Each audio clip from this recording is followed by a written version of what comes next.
Sédentaire et ou sportif, douleurs musculaires, articulaires, voire blessures. Comment résoudre cette problématique-là? Quel réflexe adopter pour optimiser ta situation? On voit ça ensemble tout de suite. Allez, c'est parti!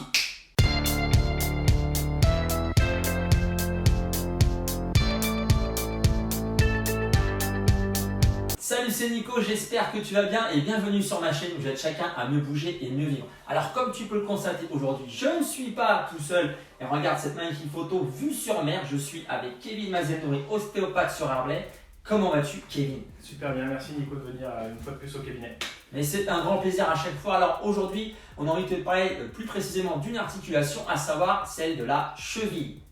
Cheville, Kevin. La cheville, donc la cheville c'est la première articulation en contact avec le sol, donc c'est une articulation qui est extrêmement importante parce qu'elle vous permet de vous orienter dans l'espace, de vous propulser et de vous adapter un petit peu au terrain, donc caillouteux ou pas, voilà, une descente ou une montée, c'est vraiment la première articulation mise en jeu. Elle est composée de 3 os que je vous montre rapidement. Hop là, souplesse, malléole interne, malléole externe, donc tibia, fibula, et l'os du talus qui se trouve à l'avant de la cheville à ce niveau-là. Donc après, vous en rajoutez les tendons, les cartilages, les ligaments et les muscles pour mobiliser le tout ou stabiliser. Ok. Alors pour ma part, en fait, la cheville, pourquoi en fait? Parce que voilà, la philosophie d'entraînement, on peut voir ça comme ça. La base, c'est le pied, le cœur, c'est les gainages abdos et la finalité, c'est le mouvement. Donc il était judicieux pour nous de vous parler dans un premier temps, en tout cas, de l'articulation de la cheville. Et pour ma part, donc quelqu'un qui a une articulation saine, on va dire, c'est très important de commencer par un échauffement où on mobilise l'articulation de la cheville. Donc je mettrai sur le côté en bas, en diagonale, ça c'est à voir, on va s'organiser après, pour vous montrer 2-3 exercices pour bien la mobiliser. Et comme justement disait Kevin, il y a le pied, il y a la cheville, ça permet de pouvoir avoir une meilleure activité, une meilleure explosivité. Il faut vraiment faire attention à bien l'échauffer pour ne pas avoir de douleur ou de blessure. Parce que si on a ça, Kevin, qu'est-ce qu'on fait en revanche? Déjà, on essaie de voir si on continue son sport ou pas, donc tout dépend de l'intensité de la douleur, on en avait parlé dans la vidéo précédente avec Nicolas.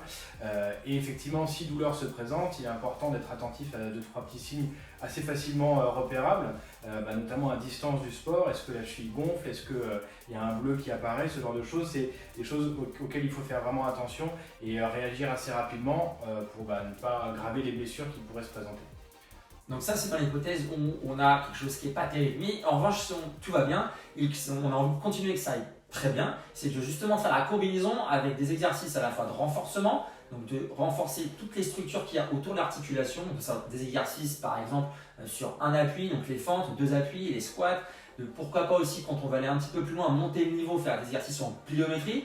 Donc par exemple des petits sauts et aussi de combiner tout ça, cette partie de renforcement avec des exercices de mobilité. Donc l'idée est d'entretenir la mobilité, donc l'amplitude de mouvement.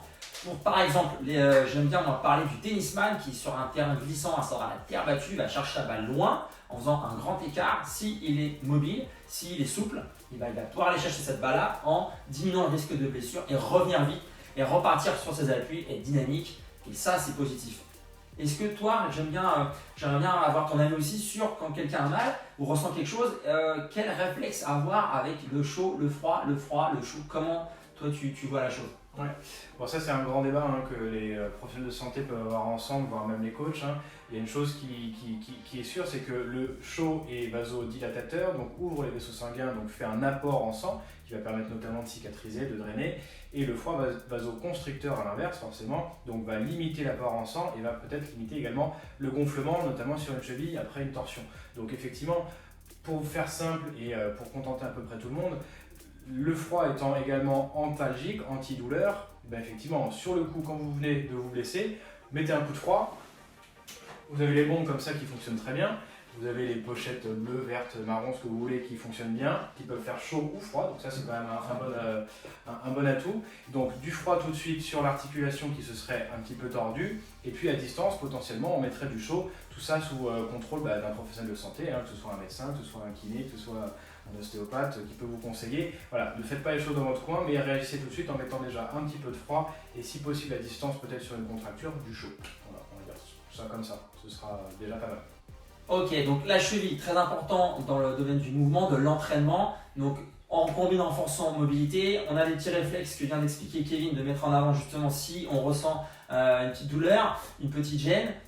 Est-ce que globalement, on a vu les principaux éléments, les principales choses qu'on pouvait parler? Ouais, tout à fait. On peut peut-être rajouter une chose dont on n'a pas parlé. Il existe des contentions souples également qui peuvent permettre de faire son sport, notamment sur une reprise d'activité après une blessure. C'est intéressant. Petite chaussette de contention ou même une petite attelle. Il y a des sportifs qui fonctionnent quasiment qu'avec ça. Ça ne va pas limiter le mouvement. Vous allez pouvoir continuer votre sport, mais au moins vous allez avoir une articulation qui sera protégée. Donc ça c'est une chose importante parce qu'effectivement, avec Nicolas, il va vous permettre de renforcer votre articulation, que ce soit musculairement, mais également de l'assouplir avec des exercices de mobilité qu'il va vous montrer. Donc voilà, il faut aussi en prendre soin quand elle a été blessée et pas attendre pour se soigner surtout. Impeccable. Donc là, on a vu tout ce qu'il fallait, je pense, au niveau des idées principales, des astuces principales, les meilleures en tout cas, je pense, celles qui nous viennent tout de suite. Écoute, on peut se retrouver dans une prochaine vidéo. En tout cas, j'espère. On abordera certainement l'articulation à suspense. On verra. Donc, on vous dit à bientôt dans une prochaine vidéo. Et d'ici là, bouge bien, vis bien. Ciao! Salut!